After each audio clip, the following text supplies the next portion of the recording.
Welcome back to the job site. In this video, I'm going to be showing you guys what I keep in my tool belt. A lot of people have asked to see what I keep in here, so I just grabbed the tool belt today. We just finished up a small job, and I'm going to show you what's inside of this tool belt that I use. Now, the tool belt is not a carpenter's tool belt, the tool belt that I use. It's actually an electrician's tool belt.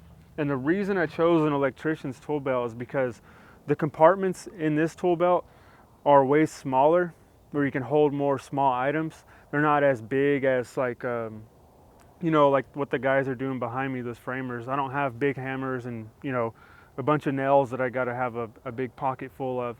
So I didn't need anything like that. So I looked through all the carpenter's tool belts, and there's none that really fit to what I like. So I was just looking around, and this one's actually made by Milwaukee, and this one is an electrician's tool belt. So it's got smaller compartments. It's just really easy to pick up and move to wherever you want to put it on your body. So that's the tool belt that I use. Now, I'm going to have everything in this tool belt that you would expect me to have: tape measure, pencil, nails, but there might be some things in here that maybe you wouldn't expect me to have. So let's just get right into it. The first thing that, and before I get started, actually, this stuff that's in here is basically everything that I found that I need just quick, like things that I need at a moment's notice. I've been doing this now for about 7 years, and this is what the culmination of those 7 years has just told me, like, get this right next to you on your body at all times. So that's what I keep in here. There's a few things that I do put in here for certain days that we're working on other, certain items. Like if we're doing a wainscoting, I'll put some certain things in here versus crown molding. But everything that's in here now is basically everything that stays in here on a daily basis. So first of all, right at the right hand, I'm gonna have a tape measure, and I use the Stanley FatMax 25-foot tape measure. This is my favorite tape measure. It's got an 11-foot standout, and it's one of my favorite tape measures, probably my favorite tape measure of all time, Stanley FatMax 25 right there.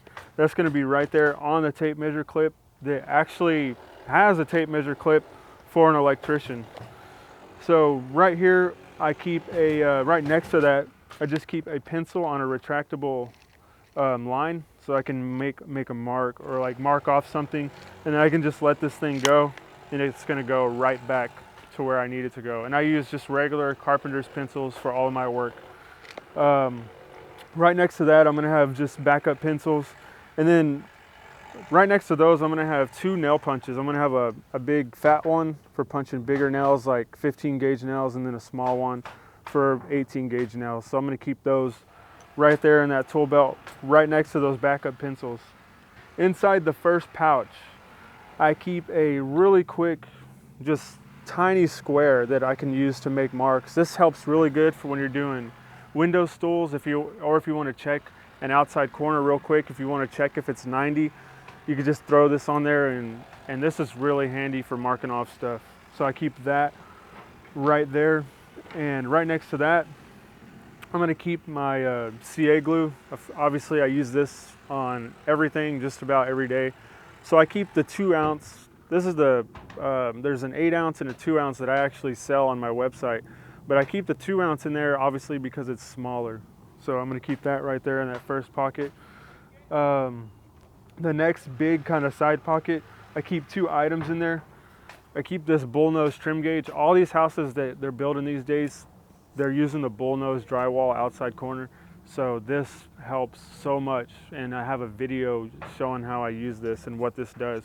But I keep that in that pocket. Then I got this is one of the laser measurement tools. This one's made by Bosch. I keep that in that pocket as well.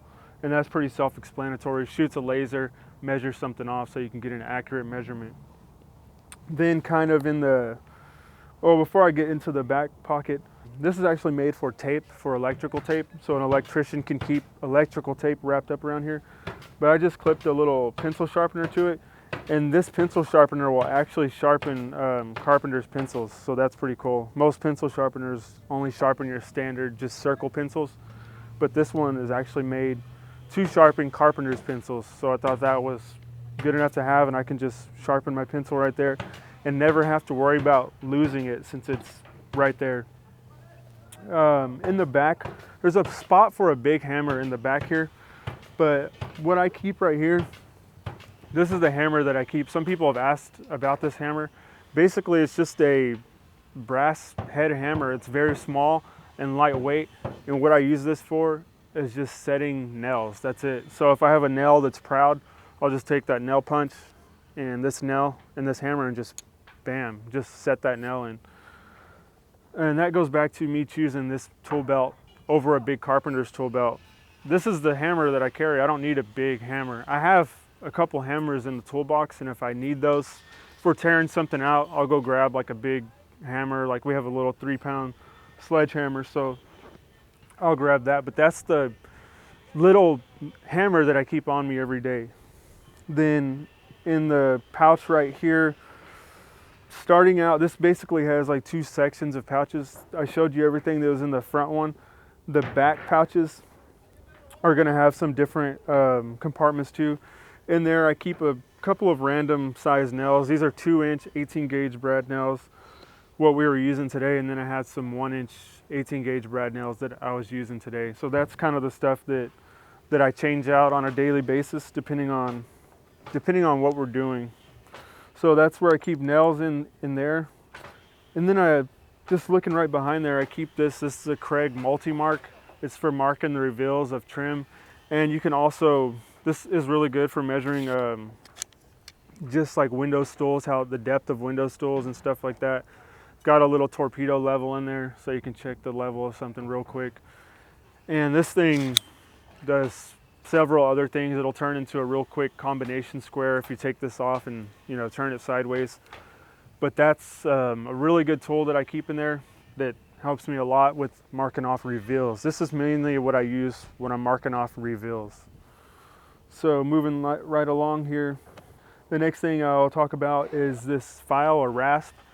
Basically I use this if I'm coping something and then I just want to get right down to that pencil line, or if I want to shave something ever so slightly, if I know that I just need to take off a little bit of a piece of wood molding, I'll just use this rasp and then file it out, and it's got a nice curve to it, and on the back it's real flat, so I can use that to just kind of shave things down.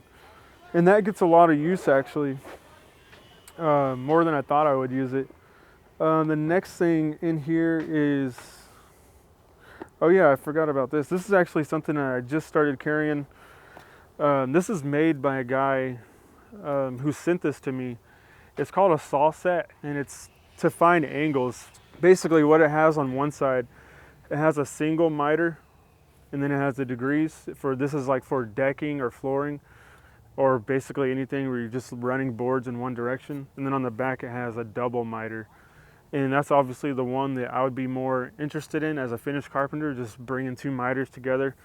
But it's pretty interesting how it works. I don't usually keep this T-bevel in here, but I have been because I'm trying this tool out. But you just throw your T-bevel on an angle, and you're gonna tighten that T-bevel up.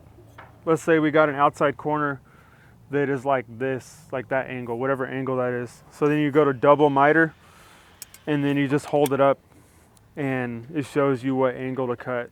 So I thought that was pretty cool, and it's just a piece of metal that's engraved with degrees on it. So I've been kind of testing that out, and it works really good. So that's one thing that I usually don't have in my tool belt is this T-bevel and this saw set, but I've been testing that out and seeing what I think about that. So that's in there right now. And then the next thing I guess we could talk about is just pliers. I use these pliers to do just about everything. Sometimes if I have a nail that, or if we're ripping trim out or something, I'll just grab pliers and pull the nails out or bend them and break them over. But I mean, you're always going to use pliers. I use them on all kinds of stuff. What else do I got in here? Then I have one little section of angle finders in the back pocket. This is just an analog angle finder. These are real cheap, but they tell you the angle. One thing I don't really like about these, and then I do like about that other tool that I just showed you, that saw set, is how small the markings are on this. It's just really kind of hard to see. You really got to squint sometimes and look at it.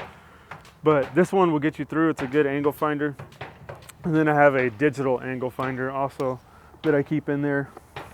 So that's that. And then, I mean, that's pretty much it. I guess I got one other thing I have in here, actually, that I use today that I don't usually have in here. This is called a contour gauge. This is made by Empire. General also makes some of these, but basically you can go up to like a stone, or like how I did today in a hardwood floor, and just push this up against it, and it'll give you whatever shape you need to cut out. So that's, again, that's called a contour gauge. And this is something that I usually don't have in here, but it's in here today because I was using it today. But it just shows you like an outline of a stone or something, or a hardwood floor, and you can push it up against that object and then trace out onto your molding or your piece of wood what shape that is. And you'd be surprised how precise this thing is. I used it today, just putting a door jamb down onto a hardwood floor where the hardwood floor rounded over. And basically what I did, I just pushed this down around that round over part of the floor, and there's no way I could replicate that, but basically it just rounded over, which is crazy, which is why these are so good. And then I just traced that onto my door jamb and then cut it out with the jigsaw, and it fit in there perfect. But that is basically it that I keep in here, for everything that I keep in here. But I think that's going to be the last thing in the tool belt. But yeah, that's it. That's a real quick rundown of everything that I keep in my tool belt and just on my body at all times, whether I'm up on a ladder or I'm on the floor doing baseboard. That's going to stay right there next to me. So if you have any suggestions, or if there's something you were thinking I was going to have, just let me know in the comments below. I may not know about a secret tool out there that would save me a lot of time out there on the job site. So anyways, thanks again for watching, and we will see y'all next time. Take care.